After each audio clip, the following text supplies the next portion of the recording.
Hey y'all, Pastor Drew here, and I'm back with another daily reflection every Sunday through Thursday during the season of Lent.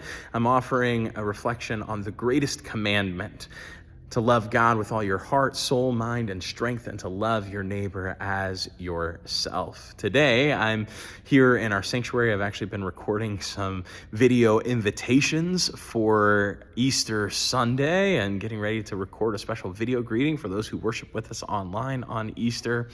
And I've had time to sit in this place and space, this place where people come week after week, sometimes even more than that, and sit and lift up their prayers.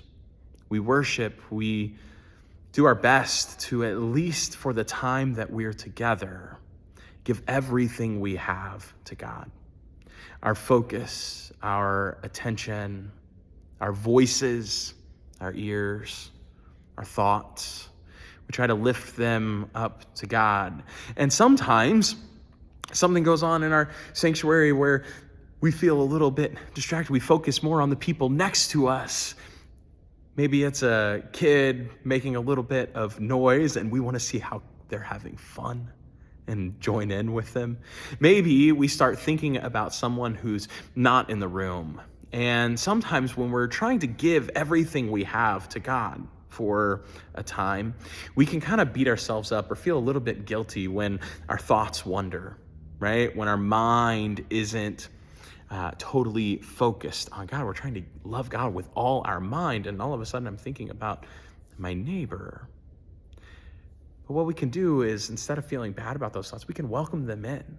In fact, we can say, we can trust that perhaps what it is it's God at work in our neighbor, in that kid, in that person that we're thinking about who's not in the room, is calling our attention to share our love and thoughts with them. You see, loving God and loving neighbor, they go hand in hand. When we give our time in service of our neighbor, Jesus says, whenever you do for the least of these, you do to and for me. When we give ourselves to our neighbor in love, we're giving ourselves to God in love. And so sometimes it feels like maybe a distraction to be around other people when we're trying to give everything we have to God.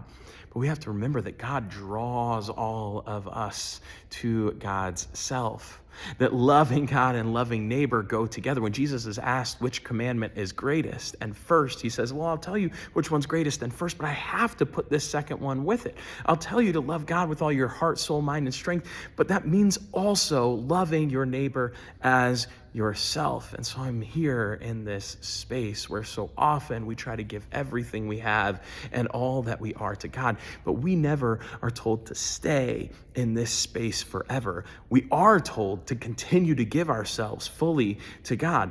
But the cross gets processed, this one right here, right? It gets processed out of worship at the end of worship, reminding us that it's Jesus who leads the way, that when we go out and encounter the rest of what the world and life has before us, Jesus is already there ahead of us, waiting on us, saying, what took you so long? Ready to greet us and open up a new insight that we can give all of ourselves, all that we have and all that we are, all our heart, soul, mind, and strength to God throughout the week as we love our neighbor as ourselves, as long as we continue to receive the love of God and to let it flow through us. We remember how we can love God with all our heart, soul, mind, and strength, and love our neighbor as ourselves, not just when we're gathered in a holy space, a space made holy by your presence and God's presence. We remember how every space is made holy by God's presence, because God is present everywhere. And so in worship, we seek to love God with all that we have and all that we are. And our worship flows forth into service and daily work. And Jesus reminds us that we can give worship to God anywhere in spirit and truth. That's what I'm thinking about this day.